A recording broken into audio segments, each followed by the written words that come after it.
बार बार अपना code name black cat सुनकर अनिका की नींद डिस्टर्ब होने लगी थी। अनिका अचानक ही अपने बिस्तर पर करवटें बदलने लगी और फिर बिस्तर पर रखे दो पिलो को अनिका ने अपने कानों पर रखकर दबा दिया ताकि बाहरी आवाज अनिका के कानों पर ना पड़े। अनिका के रूम में ही सोफे पर बैठकर नन्ही सी रिया गेम खेल रही थी और आर्यन रिया के बगल में बैठकर अपनी मैथमेटिकल वर्कशीट सॉल्व कर रहा था। दोनों बच्चे अपनी मम्मा को इस तरह बिस्तर पर करवट बदलते हुए देखकर अपनी अपनी जगह पर जम गए। आर्यन ने लिखना बंद कर दिया और रिया ने गेम को पॉज कर दिया। दोनों बच्चे अच्छी तरह जानते थे कि अगर उनकी मम्मा की नींद डिस्टर्ब हुई तो मम्मा बहुत नाराज हो जाएंगी और दोनों बच्चों को मम्मी के गुस्से का शिकार होना पड़ेगा। कुछ देर बिस्तर पर यहाँ वहाँ करवट लेने के बाद अनिका फिर से गहरी नींद में सो गई। तभी कमरे के कोने में लैपटॉप पर काम कर रहा रोहित अचानक अपनी जगह से खड़ा हुआ। दोनों बच्चों ने अपनी उंगलियां अपने होठों पर रखकर रोहित को शांत करने का इशारा किया। रोहित ने बड़ी ही सावधानी से दबे पांव दरवाजे की ओर आगे बढ़ने लगा। रोहित ने जल्दी से कमरे से बाहर निकलकर दरवाजा बंद कर दिया। जैसे ही रोहित कमरे के बाहर निकला, हॉल से आने वाली आवाजें और तेज हो गई थी। कैलाश अधिकारी जोर जोर से बातें कर रहा था। कैलाश अधिकारी की आवाज में काफी वजन था। अगर वो कोई बात धीरे से भी करता तो उसकी आवाज की वाइब्रेशन से पूरा गुलेरिया मेंशन गूंजने लगता था। आकाश गुलेरिया ने अपने कदम कैलाश की ओर बढ़ाते हुए कहा, चाहे आप कुछ भी कर ले, पिंकी की कस्टडी मैं नताशा के हवाले नहीं करने वाला। पिंकी मेरी बेटी है और वो मेरे पास ही रहेगी। कैलाश ने गन को अपने एक हाथ से दूसरे हाथ में शिफ्ट करते हुए कहा, मेरी मजबूरी है। अरे बरसों पहले मैंने जिस औरत को धोखा दिया था, उस औरत के लिए अब मैं कुछ करना चाहता हूँ। तो आप लोग मुझे रोक क्यों रहे हैं? एक सीधा साधा डॉन सच्चाई और नेकी के रास्ते पर चलना चाहता है, मगर आप लोग उसे चलने नहीं दे रहे हैं। इसका नतीजा जानते हो आप? कैलाश के मुंह से ये बात सुनते ही आकाश ने भी अपनी आवाज ऊंची करते हुए कहा, हमें इस तरह से हमारे ही घर में आकर धमकाने का नतीजा शायद तुम नहीं जानते। आकाश गुलेरिया की तेज आवाज आसपास खड़े गुलेरिया हाउस के नौकरों के कानों पर पड़ी। नौकरों के भेष में घूम रहे बॉडीगार्ड और कमरे के कोनों में छुपे सिक्योरिटी गार्ड अपनी अपनी बंदूकें निकालकर कैलाश अधिकारी और उसके आदमियों के सामने खड़े रह गए। कैलाश अधिकारी के आदमियों ने भी अपनी अपनी बंदूकें तान ली। ऐसा लग रहा था जैसे कुछ ही वक्त में गुलेरिया हाउस में सिविल वॉर शुरू होने वाली थी। कैलाश अधिकारी ने अपने आदमियों को गन नीचे करने का इशारा करते हुए कहा, देखो आकाश, जरा समझदारी से काम लो। मेरी गैंग ये बात अच्छी तरह जानती है कि मैं यहाँ तुम लोगों से मिलने आया हूँ, और अगर मैं यहाँ से सही सलामत वापस नहीं पहुंचा तो तुम भी जानते हो कि मेरी गैंग क्या कर सकती है। हम सिर्फ इंटरनेशनल गैंग नहीं है, बल्कि इस देश और दिल्ली शहर में भी हमारा काफी दबदबा है। और ये बात तुम चाहो तो अपने चाचा करण से पूछ सकते हो। आकाश ने भी बड़े एटीट्यूड से कैलाश की बात का जवाब देते हुए कहा, तो तुम भी मत भूलना कि इस शहर में हमारे परिवार का कितना दबदबा है। क्या तुम्हारी ऑर्गेनाइजेशन दिल्ली शहर में होते हुए गुलेरिया परिवार से दुश्मनी लेना पसंद करेगी? कैलाश ने पलटकर जवाब देते हुए कहा, आकाश बेटा, तुम अभी बहुत छोटे हो। तुम जानते नहीं मेरी और मेरे ऑर्गेनाइजेशन की ताकत। गुलेरिया परिवार से निपटना मेरे ऑर्गेनाइजेशन के लिए बाएं हाथ का खेल है। तभी ऊपर से एक गहरी आवाज सभी के कानों पर पड़ी।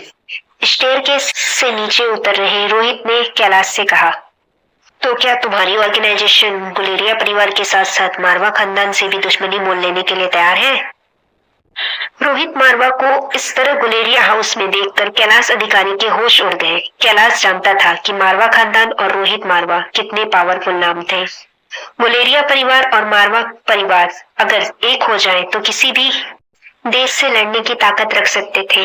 ये बात कैलाश अधिकारी अच्छी तरह जानता था, मगर उसने ये कभी एक्सपेक्ट नहीं किया था कि जिस गुलेरिया परिवार को वो धमकाने जा रहा था, उस गुलेरिया परिवार का साथ देने रोहित मारवा अभी उनके घर में मौजूद होगा। कैलाश अधिकारी ने रोहित को देखते हुए पूछा, रोहित मारवा, तुम यहाँ? कैलाश की बातों को इग्नोर करते हुए रोहित बड़ी ही पोलाइटली करण गुलेरिया की व्हील चेयर के पास आकर खड़ा हो गया और धीरे से उसने करण गुलेरिया से कहा, hello sir, good morning. Rohit ने आकाश की ओर देखकर उसे भी ग्रीट किया और फिर कैलाश की ओर देखते हुए कहा, इस घर की बेटी मेरी होने वाली पत्नी है और इतना याद रहे, अगर तुम इस घर के दुश्मन बनना चाहते हो तो तुम्हें मुझसे और मारवा परिवार से भी दुश्मनी मोल लेनी होगी। कैलाश ने अपनी गन अपने बेल्ट में डालते हुए ताली बजाना शुरू कर दिया। कुछ देर ताली बजाने के बाद मुस्कुराते हुए कैलाश अधिकारी ने कहा, भाई ये तो बहुत बड़ी खुशखबरी है। देश के सबसे ज्यादा पावरफुल दो परिवार आपस में एक होने वाले हैं। वाह, क्या जोरदार धमाका होने वाला है। ये खबर सुनकर भाई मुझे तो बड़ी खुशी हुई। मगर मिस्टर मारवा, इसका मतलब ये नहीं कि मैं अपना मकसद भूल जाऊं। अरे भाई, मैं एक छोटी सी बच्ची को अपनी माँ से मिलवाना चाहता हूँ। अगर मैं ये नेक काम करना चाहता हूँ तो आप मुझे रोकना क्यों चाहते हैं? रोहित ने कैलाश अधिकारी की बात का पलट कर जवाब देते हुए कहा, चलो ठीक है, मैं आपको नहीं रोकता। एक कदम हम पीछे हटा लेते हैं और एक कदम आप पीछे हटा लीजिए। आकाश और करण मुलेरिया समझ नहीं पा रहे थे कि रोहित आखिर किस तरह का कॉम्प्रोमाइज करना चाहता था। रोहित मारवा खानदान या गुलेरिया परिवार पर कोई मुसीबत नहीं चाहता था, इसलिए रोहित ने एक तरकीब निकाली थी। कैलाश अधिकारी हैरानी से रोहित को देखने लगा। कुछ देर तक जब रोहित खामोश रहा तो कैलाश ने पूछा, मिस्टर मारवा, आखिर आप कहना क्या चाहते हैं? जरा खुलकर बताइए, क्या प्रपोजल है आपकी? रोहित ने कैलाश अधिकारी को फिर से अपनी चेयर पर बैठने का इशारा किया। जैसे ही कैलाश अधिकारी अपनी चेयर पर बैठा, रोहित ने भी एक चेयर ठीक उसके सामने खींची और उस पर बैठ गया। रोहित ने अपना एक पांव अपने पांव पर चढ़ाते हुए गहरी आवाज में कैलाश से कहा, देखो, मैं अच्छी तरह जानता हूँ कि आप और आपकी ऑर्गेनाइजेशन दिल्ली में कितनी पहुंच रखते हैं, मगर आप भी हमारे पावर से वाकिफ हैं। अगर हम लोग के बीच टकराव होगा तो फिजूल ही काफी नुकसान हो जाएगा। तो चलो, हम एक काम करते हैं कि बच्ची के मैटर को कोर्ट के हवाले कर देते हैं। कोर्ट जो भी फैसला सुनाएगा वो हमें मंजूर होगा और आप भी उस फैसले को मान लेंगे। जब तक कोर्ट में केस चलेगा, ना ही हमारे परिवार अपने पावर का यूज करेंगे और ना ही आप और आपकी ऑर्गेनाइजेशन मित्तल परिवार के लिए अपने पावर का इस्तेमाल करेंगे। आखिरकार कोर्ट में ये फैसला हो जाएगा कि बच्ची नताशा के पास रहेगी या आकाश के ही साथ रहेगी। कुछ देर तक मन ही मन कुछ सोचने के बाद कैलाश अधिकारी ने रोहित की ओर देखकर कहा, ठीक है, मैं एक काम करता हूँ, नताशा को फिर से दिल्ली बुला लेता हूँ। आप लोग भी अपने केस को मजबूत बनाने के लिए किसी अच्छे से लॉयर को अपॉइंट कीजिए। मैं भी अपनी ओर से अच्छा लॉयर हायर करके केस जीतने की कोशिश करूंगा। सब कुछ कानूनी होगा। लड़ाई तो होगी मगर खून नहीं बहेगा। मुझे आपका ये आइडिया बहुत अच्छा लगा मिस्टर मारवा, इसलिए लोग आपको इस देश का सबसे अच्छा बिजनेसमैन कहते हैं। मगर याद रहे,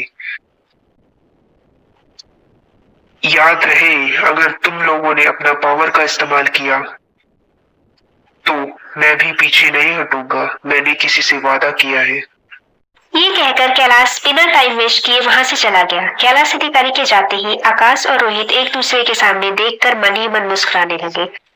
करण गुलेरिया की नजरें पीछे खड़े आकाश और रोहित पर नहीं थी, मगर वो सब कुछ समझ रहे थे कि उनकी पीठ पीछे क्या चल रहा था। करण गुलेरिया ने धीमी आवाज में कहा, तो अब तुम दोनों मिलकर प्लानिंग करने लगे? करण गुलेरिया ने जैसे ही ये बात कही, रोहित और आकाश दोनों उनके सिक्स सेंस पर हैरान हो गए। रोहित ने उनके सामने आते हुए कहा, मैंने सोचा कि जो चाल कैलाश अधिकारी और मित्तल परिवार मिलकर हमारे साथ खेलने की कोशिश कर रहे हैं, उसी चाल से उन्हें मात दी जाए। करण गुलेरिया बड़े ध्यान से रोहित की बात सुन रहे थे। रोहित ने अपनी बात आगे बढ़ाते हुए कहा, देखिए, मैं चाहता तो अभी कैलाश अधिकारी को सारी हकीकत बता सकता था कि दरअसल पिंकी श्रेया की बायोलॉजिकल डॉटर है। इस तरह हमें पिंकी की कस्टडी तो मिल जाती, मगर नताशा हमारे हाथ नहीं लगती। आकाश ने रोहित की बात आगे बढ़ाते हुए कहा, और हो सकता है कि नताशा आने वाले फ्यूचर में और कोई प्लानिंग करके पिंकी को हमसे दूर करने की कोशिश करती।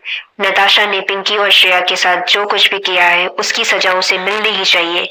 एक छोटी सी बच्ची को अपनी माँ से दूर किया है, बेचारी श्रेया। पिछले 6 सालों में बिना किसी कसूर के कितना दुख सहना पड़ा उसे। नताशा ने जो कुछ भी किया था उसकी सजा उसे मिलनी ही चाहिए। आकाश की बात को काटते हुए रोहित ने कहा, मगर हमने जो कैलाश अधिकारी के साथ डील की है उसके लिए वो नताशा को फिर से दिल्ली ले आएगा। और आप तो जानते ही हैं कि दिल्ली में हमारे परिवार की ताकत क्या है। हो सकता है कि बाहरी देशों से हम सबके परिवार मिलकर भी कैलाश अधिकारी की ताकत का मुकाबला न कर पाए, मगर दिल्ली में हमारे लिए नताशा को सजा दिलवाना काफी आसान होगा। जैसे ही कैलाश अधिकारी गुलेरिया मेंशन के बाहर निकलकर अपने कार में बैठा, कैलाश के एक आदमी ने उससे कहा, सर, क्या सचमुच आप इस कोर्ट कचहरी के चक्कर में पड़ने वाले हैं? हमारे लिए काम बहुत आसान है सर। गुलेरिया परिवार और मारवा परिवार के हेड दोनों आपस में मिल चुके हैं हमसे टकराने के लिए। कैसा रहेगा अगर हम दोनों को अपने रास्ते से हटा दें? कैलाश अधिकारी कुछ देर तक सोचने के बाद कहने लगा, हाँ,